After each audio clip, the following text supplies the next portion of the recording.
ഓം ശ്രീനാരായണ പരമഗുരവേ നമഃ.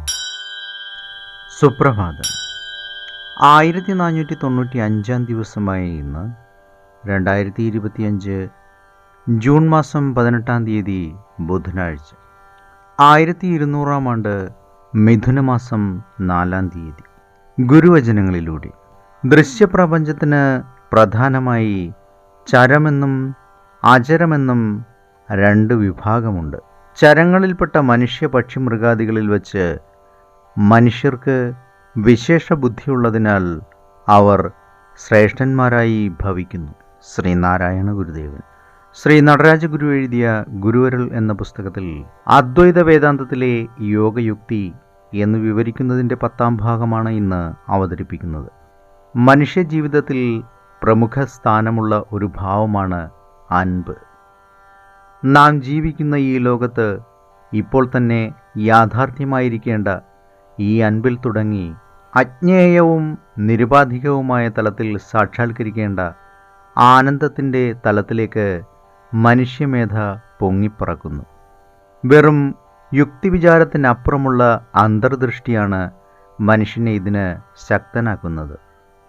ഈ മേധാശക്തി എപ്പോഴും ഉന്നുന്നത് ഗണനയിൽ നിന്ന് കവിഞ്ഞായ പരയായ ഒരാനന്ദത്തിൻ്റെ സാക്ഷാത്കാരത്തെയാണ്. മനുഷ്യമേധ അങ്ങനെ തൻ്റെ തന്നെ സമ്പൂർണ്ണ സത്തയും സ്വാതന്ത്ര്യതയും സ്വയം കണ്ടെത്തുന്നതിന് വെമ്പുന്നതായി കാണാം. ഗുരുവരൽ എന്ന യോഗരീതിയിൽ ഇവിടെ സൂചിപ്പിക്കുന്നത് പോലെ വെറും സാധാരണം മുതൽ ഗണനയിൽ നിന്നും കവിഞ്ഞതുവരെയുള്ള ആനന്ദത്തിൻ്റെതായ സ്ഥാനങ്ങളിൽ മാറി മാറി സ്വരസഞ്ചാരം നടക്കുന്നത് കാണാം. ഈ രണ്ട് അന്ത്യസ്ഥാനങ്ങളിൽ ഏതിനോടടുത്തിരിക്കുന്നു എന്നതനുസരിച്ചിരിക്കും ജീവിതത്തിൽ ആനന്ദത്തെ യാഥാർത്ഥ്യമാക്കി തീർക്കുന്ന സ്വരത്തിൻ്റെ താരത. മനുഷ്യൻ്റെ ജീവിതത്തിലും വ്യക്തിത്വത്തിലും കുടികൊള്ളുന്ന ആനന്ദ ശ്രേണിയുടെ ഓരോ പടിയും നിയാമകമായ ഈ 2 കോടികളുടെ ഓരോ അനുപാതത്തിലുള്ള ചേരുവയായി കരുതിയാൽ മതി. അതായത് മനുഷ്യർ തമ്മിലുള്ള വ്യക്തിബന്ധത്തിൽ നിറഞ്ഞു നിൽക്കേണ്ടതായ അൻപ്, നിർമുക്തത തന്നെ ആയിരിക്കുന്ന പരമാനന്ദം എന്നിവ തമ്മിൽ പല നിലവാരത്തിലുള്ള ഒരലിഞ്ഞു ചേരൽ. ഏവർക്കും നന്മ നിറഞ്ഞ ഒരു സുദിനമായിരിക്കട്ടെ എന്ന് ആശംസിച്ചുകൊണ്ട് നിർത്തുന്നു. നന്ദി, നമസ്കാരം. ഗുരുധർമ്മം ജയിക്കട്ടെ.